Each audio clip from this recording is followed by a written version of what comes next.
I'm Morgan Stevens in Washington. During his State of the Union, the president said he'll use alternative legal statutes to keep tariffs in place and claimed they could eventually replace income taxes.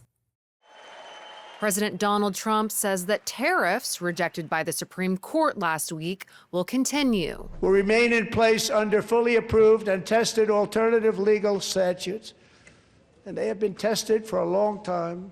They're a little more complex, but they're actually probably better. Legal experts note the statute Trump is using, Section 122, is only a temporary solution. The biggest problem is that they only go on for 150 days, and Congress has already made it pretty clear that they're not renewing after 150 days. So unless the president has a trick up his sleeve to renew on his own after 150 days, he's going to have to go on to something else. The National News Desk spoke with U.S. Trade Representative Jamieson Greer about how the administration will move forward. The trade policy we've had for the past year is going to remain the same.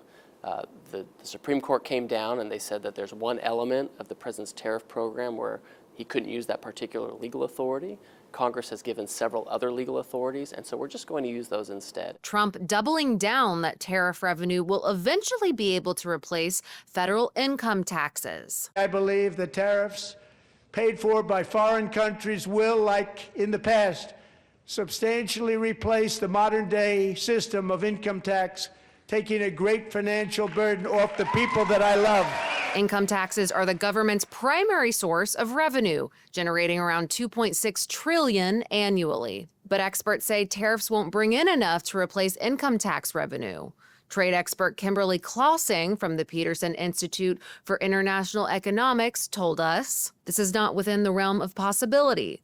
We calculate that the revenue maximizing tariff would raise less than 1/5 what the personal income tax raises. Meanwhile, the White House says the U.S. and Canada are expected to meet in the coming weeks to negotiate a renewal of the Canada-U.S.-Mexico trade agreement. Trump officials have indicated that any updated deal would include tariffs. In Washington, I'm Morgan Stevens.